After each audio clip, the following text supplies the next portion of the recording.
Ayan po mga kababayan, mga subscribers, mga followers, mga viewers ng Birana Live Studio TV.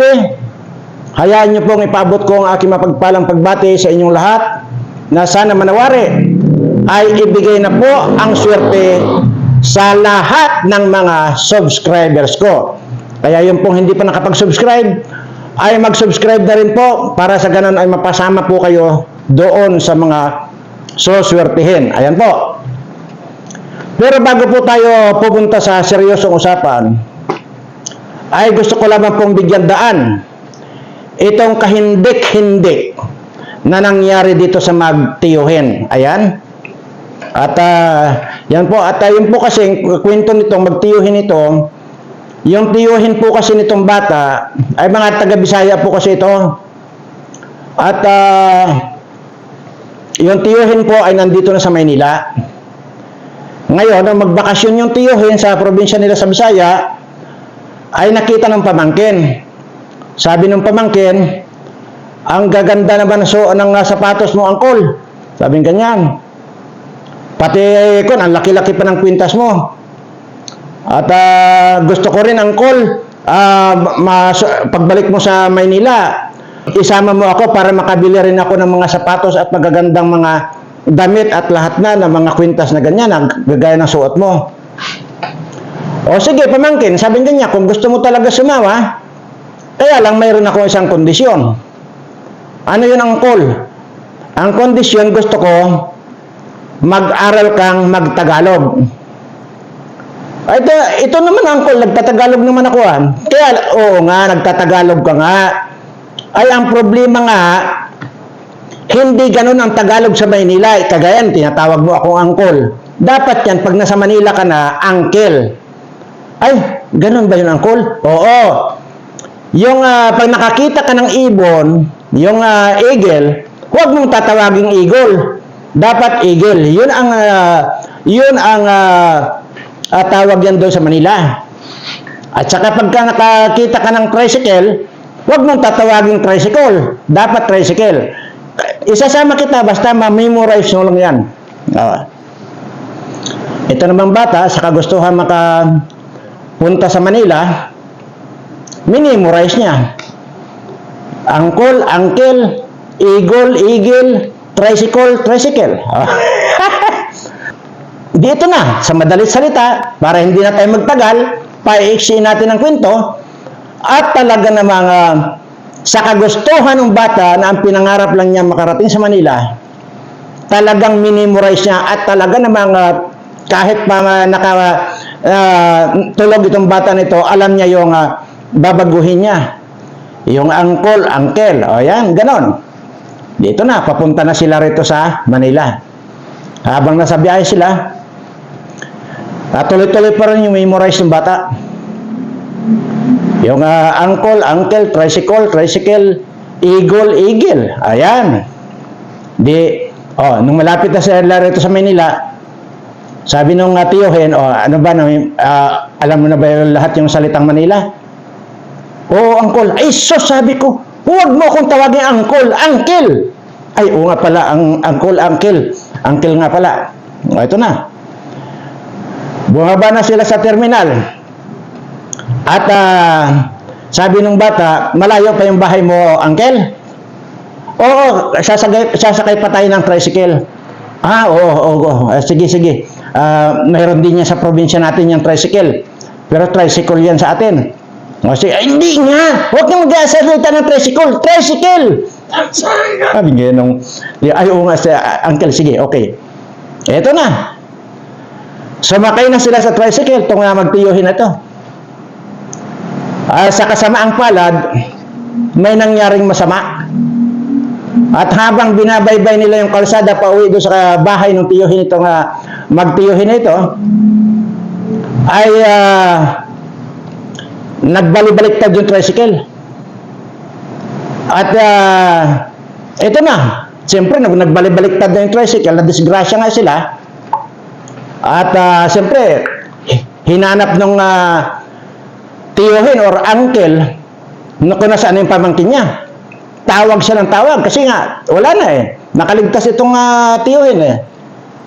Di ang sabi, sigaw siya ng sigaw. Pamangkin! Asaan ka na? Sabi ko yan. Hey! Sabi niya ganyan, hindi ko patatawarin ng aking sarili kung may masamang nangyari sa pamangkin ko. Sabi niya nung atiyo. Pamangkin! Asaan ka na? Di, pamangkin siya ng pamangkin. Sigaw siya ng pamangkin. Tapos yung panghuling sigaw niya, uwi na sana siya. Huling sigaw niya ng pamangkin! Asaan ka na? Sumagot yung bata. Nandito ako, uncle! Sabi niyan. Oh, saan ka? Oh, saan ka? Hinahanap niya kung saan yung boses na yun. Uncle, nandito ako! Sabi niya yung bata. Hinanap ng tiyuhin. Oh, pamangkin, anong nangyari sa iyo? Nasaktan ka ba? Sabi niya nung tiyuhin. Oh, uncle! May bukil ako sa aking Noel!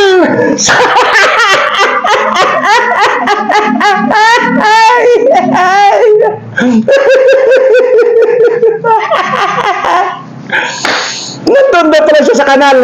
At may bukil daw siya sa kanyang Noel.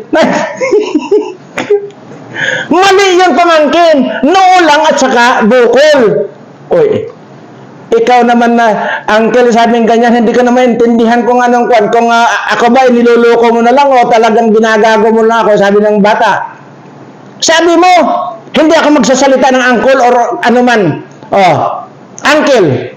Ngayon, siyempre sabi ko, alam nga naman sabihin ko may bukol ako. Ay di sinabi ko, may bukil ako sa aking Noel.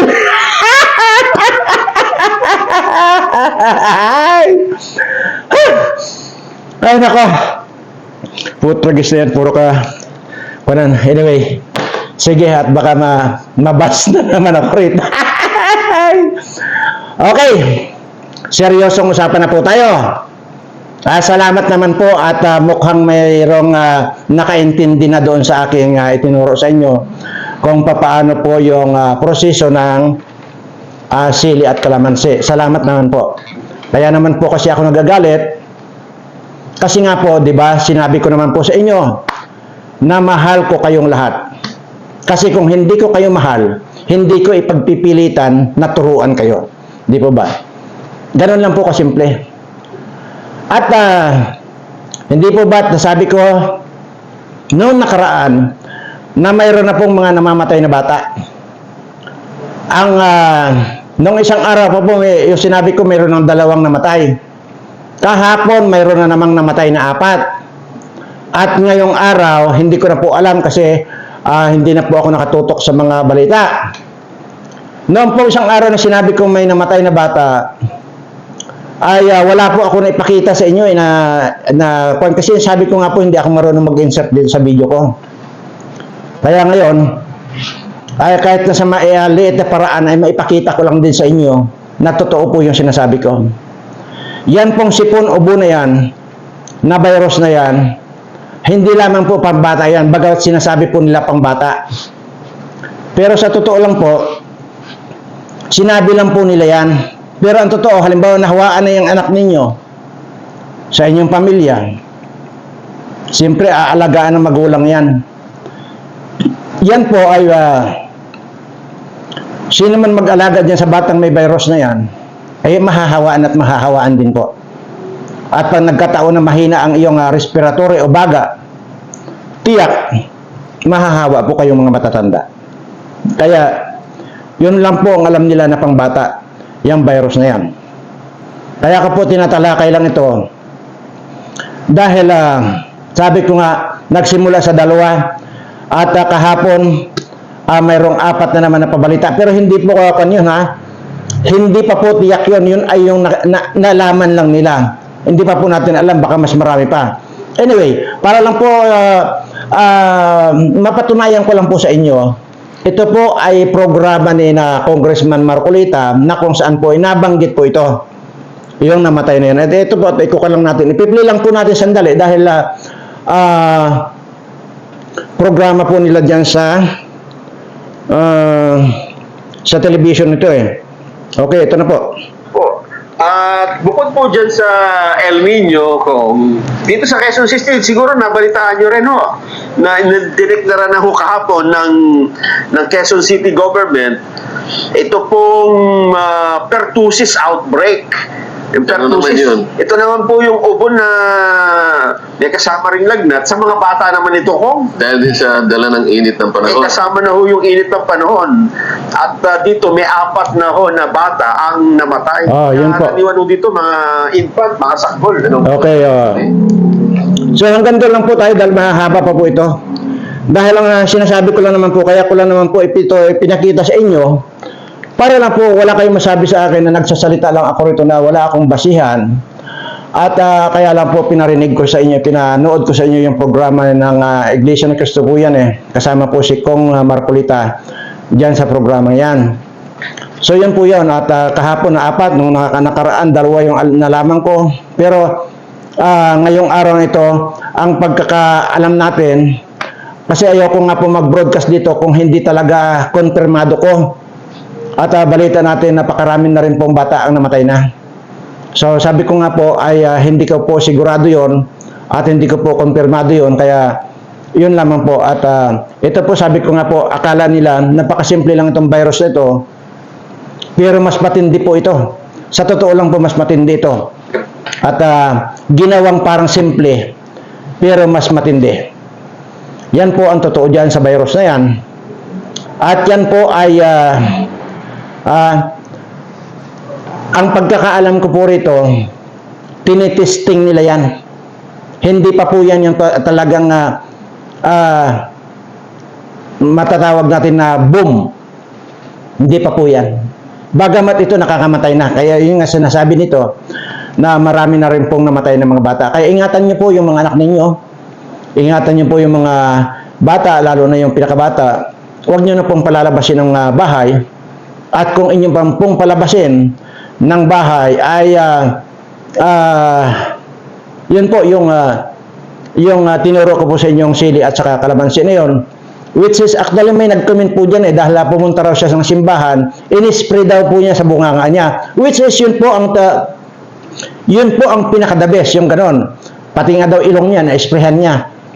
Yung po bang palang, naalala ko na po yan Kasi di ba sinasabi ko, kutsarahin na nila or inumin nila. Pero yung nag-comment po dyan na nagsabi, ang ginamit niya pang-spray. Tama po, mas maganda po yun na pwede po kayong magdala pala. Kung ganun po na yun ang mabutit na banggit noong viewers natin, yun po ang mahalaga doon sa sinasabi ko po na hindi lamang po kayo nanonood, kundi paminsan-minsan magbasa pa rin po kayo ng comment, kasi malaking bagay po yung nakakapagbasa kayo ng comment. Kagaya nga po noon, ay may nakapag-suggest ng sinasabi niya, nilagay na doon sa pang-spray. Di ba marami dyan pang-spray na alcohol, yung uso ng COVID, yung dinadala-dala natin. Yun po, ilagay po ninyo doon yung inyo pong na-extract doon sa inyong paggawa ng pawis nung inyong ginawang sili at kalamansi. Sigurado po ako na yun lang po ay hindi na po makakapasok ang virus na yan, kasi mas maganda nga po yung yung kagaya pupunta raw po siya ng simbahan, maraming tao, so kampante siya kasi nga nakapag-spray siya, nisprayan daw niya yung bunganga niya, at hindi naman po nakakalason yan unang-una, di ba? Ginagamit po natin, kinakain po natin ang sili at kalamansi, hindi po nakakalason yan. Pero yun po ang alam tong iba, kaya nga ginorgor yung Facebook ko dati, yung nagturo po ako dati ng usbong ng sampalok. Kasi yung COVID po na yun, naka-design lang po yun sa usbong ng sampalok Kaya yun po ang sinasabi ko, depende po kung anong mga virus ang pumapasok sa atin, at expectin nyo na po yan. Na every now and then mayroon pong virus na darating dito sa atin. Depende na lang po yan kung ikaw ay mahina yung respiratory mo. Pero may mga darating po tayong mga virus na hindi lamang po respiratory ang tatamaan, lahat po ng vital organ ninyo tatamaan. Kaya napakatindi po.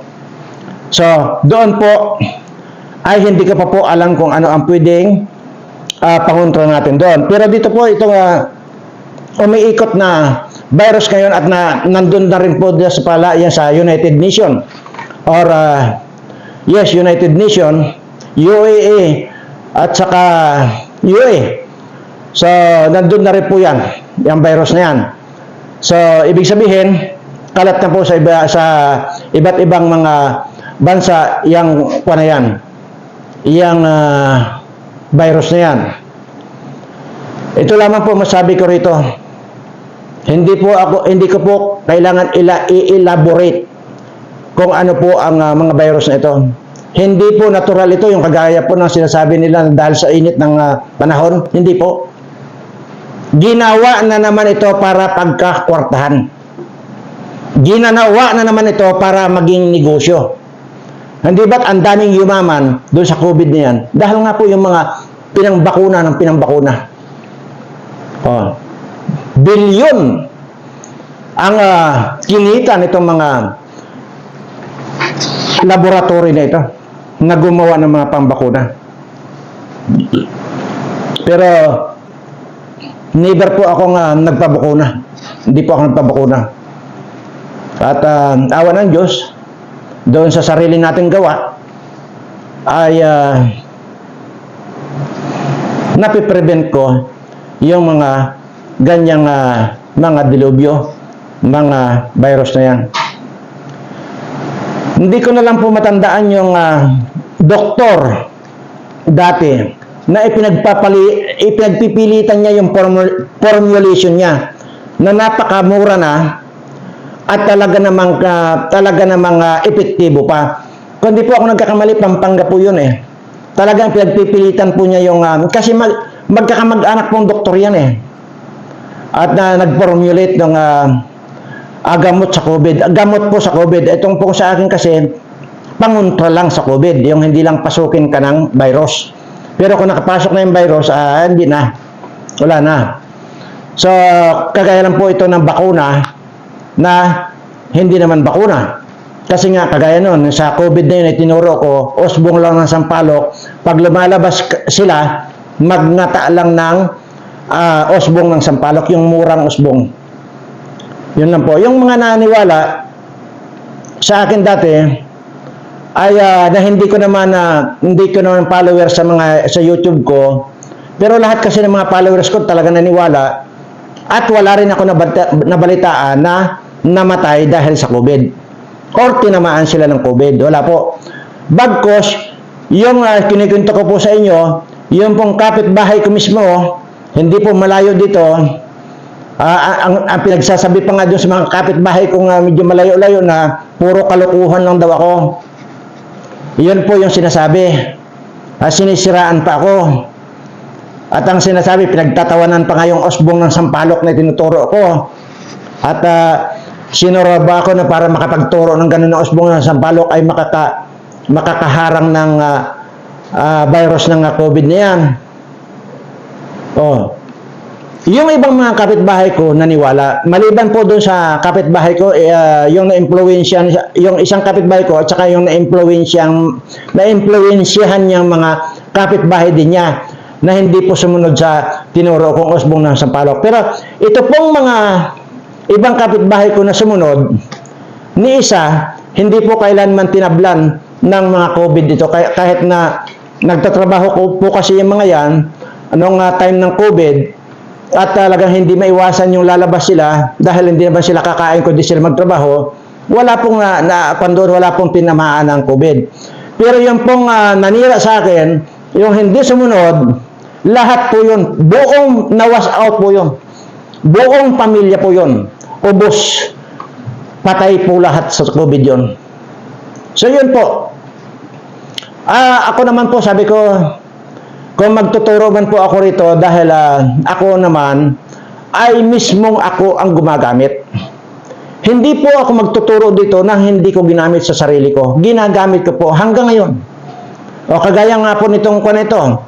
Sinasabi nilang pangbata yung sipon ubo na yan.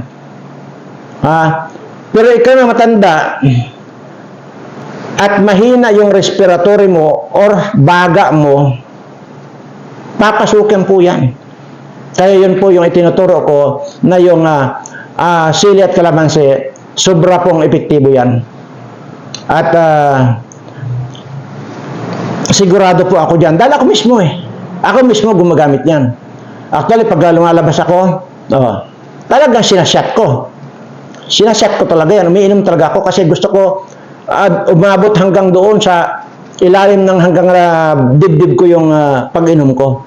Ganun po. Kaya po naman, mayroon po akong tao rin dito na taga-gawa nung yung taga-ipon nung yung nag-evaporate na in-steam na sili at kalamansi. Yun po. Lagi pong marami ako nito na handa. At yun po, basta wag lang po kayo magpawala dyan sa inyo sa bahay ninyo ng kalamansi at saka sili. Para sa ganun, kung halimbawa malapit lang po dyan yung mga naapektado, naapektuhan kayo, yung malapit kapitbahay ninyo, nagkaroon na, yun po, gumawa na po kayo nun. Para sa ganun, mayroon kayong proteksyon kahit paano. Pag lumalabas kayo, inumin nyo lang po ng kaunti. Okay na po. Di kayo sinasabi po kanina na nag-comment na i-spray. Yun po, pinakamaganda rin po yun. I-spray sa bibig, sa bunganga. Yung paabutin nyo po ron sa sa lalamunan. Ayun po. So, maiba na po tayo ng usapan. At ito po ay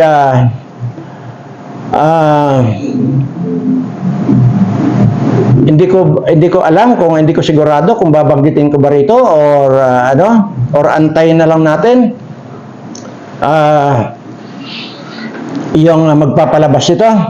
Pero sige, yung pahapiaw ay ito pong si Maharlika ay nakita na po mismo niya yung video. Nakita na niya. So, ibig sabihin, nag-aantay na lang po sila ng signal. Bawat isa sa kanila, kung sino man po yung kausap niya, inaantay lang po yung signal nilang pare-pareho at ilabas na po yung video na yan na sinasabi. Yun lang po, hanggang doon lang po muna ang masabi ko dahil ayoko naman pong pangunahan sila. At totoo raw po pala. At mismong siya na mismo ang nakakita. Anyway, yun rin po ang rason kung bakit inire-upload ko sa channel ko itong mga video ni Maharlika. Dahil para malaman lang po ninyo mga kababayan ko, marami pong mga nagbibigay po ng mga informasyon kay Maharlika na nanggagaling dito sa atin sa Pilipinas. Kasi unang-una po ay hindi naman po yan taga rito, nasa Amerika po naka-base yan. Pero magtataka kayo, lahat po ng mga ibinubulgar niya ay totoo po. Dati hindi ko po kinukanya na hindi po ako naging fan ni Maharlika dati. Pero paunti-unti nung ma-realize ko yung kanyang mga sinasabi mga totoo, yun. Ngayon tuloy, sobra na ang pagiging believe ko sa kanya. At katunayan nga, sabi ko, kung inyo pong mapapansin, mayroong dalawa maliban sa video ko, mayroong dalawa akong additional na nire-upload na video po ni Maharlika. So kung mayroon na pong video dyan na in-upload ko, panoorin nyo pa rin po dahil talagang marami po tayong matututunan at marami po tayong masasagap na balita kung ano pong nangyayari. Kagaya po dyan ng kay Congressman Tibes, kay Pastor Kibuloy. Ayan po at pero sigurado na po ako dito kay Pastor Kibuloy ay sigurado na tayo doon sa pag hindi lang siya ang sarili niyang kagustuhan. Ano ang ibig ko sabihin? Magulo.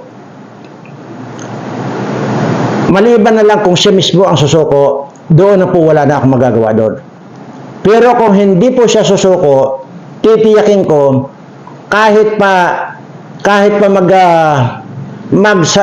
salubong yan sila, hindi nila makikita si Pastor Kibuloy. Maniwala kayo sa akin. At doon lamang po at yan at marami pa po tayong dapat sanang ma-discuss ngayon, pero mas priority ko po kasing i-discuss yung itong mga virus na ito dahil wala po tayong maaasahan sa mga mainstream media. wala pong wala pong nagbabalita sa mainstream media. Kagaya po nito, yung kumbaga piling-pili lang nila yung ibinabalita nila. Pero ang totoo po yan, nagkakagulo na yung mga tao. Sa totoo lang. Kasi nga, kontrolado na po sila nitong si Butod na ito. At mabuti na lang, ito pala ay ang haba pala ng biyak sa ulo, kaya tinahi pala yan. Tinahi ang ulo niya dahil nga mali pagkaka-jumbag ni Bangag, nagpagulong-gulong sa hagdanan, nabagok yung ulo, kaya ang haba daw pala ng tahi yan sa ulo. Kaya sana nga natuluyan na lang. Kagaya po nung kagaya po nitong dyan po sa teritoryo ng Taiwan. Yun po ang inaantay ko na mapanood ko sa mainstream media. Nandiyan na po Ayun pala, nagtutok-tukan na sila doon. Nandoon na, nakaumang na yung mga barko ng China ng panggira. Yung mga sundalo ng China, nandiyan na pala. Nakatutok na, naka-ready na, ang dami ng mga sasakyan, mga pinapaikutan na yung Taiwan. So tingnan nyo, wala tayong kalamalam. So ngayon, kung ang tanong nyo sa akin, ay Taiwan naman pala may problema, pinapaikutan pala yung Taiwan, hindi naman pala sa atin Hindi po, apektado po tayo. Dahil oras po na nagsimula ang gira sa China at saka Taiwan, madadamay po tayo dahil nandito po yung base militar ng Amerika na tutulong naman sa Taiwan. Ganito rin po yung nangyari dati noong Second World War, na kung saan ay wala naman tayong kalaban. Since na nandito yung militar ng Amerika, binomba pa rin po tayo ng mga Hapones noon kasi nga itinuturing na rin nila tayong kalaban dahil nga dito sa mga Amerikanong nandito sa atin. Ganon din po yan sa Taiwan at China ngayon, na kung saan ay nandito po sa Pilipinas yung EDCA na yan, mga tropa ng militar na yan ng US at saka yung mga pandigma nilang mga gamit nandito sa atin. Tayo po ang uunahin bumbahin yan mga yan. At actually yung may video ako na panood dyan, yung kay Jojo Di Guzman, tawang-tawa ako dahil itong mga training ng sundalo natin, arnes ang ginagawa nila. Ayaw, panoorin nyo kay Jojo dahil matatawa lang kayo kung gaano kahonghang ang Pilipino. Tarantado talaga. Yung mga utak ng namumuno sa atin talagang hindi na nagpapangsyon. Talagang mga bobo na. Mga talaga, mga kung baga sa building dilapidated na.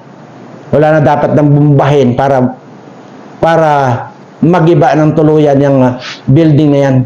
Kasi dilapidated na nga. Ganyan-ganyan itong mga tao natin dito sa gobyerno na walang mga utak. Sa totoo lang. Yun ang pinakamadaling sabihin sa kanila. Mga bobo. Sa totoo lang. Pero ang pinagkakaabalahan nila, yung magpassion show sila na nakasuot ng tibak. Magpassion show sila na nakasuot ng karsonsilyo nilang gutsi. Ayan. Ito yung mga putang ng mga ito. Ito ang papatay sa atin. Sa totoo lang. Kaya dapat ito well, anyway, hindi ko po alam yung mangyayari, pero ayaw ko po magsalita muna rito.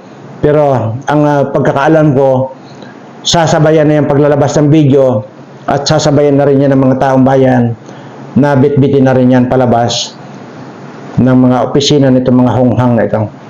Kaya sana nga lang matuloy para hindi na po ako kakandidato sa 2025. Dahil kung halimbawa magkagulo na ngayon at na malipol na natin yung mga nandiyan ngayon, adi wala nang dahilan na para kumandidato pa ako.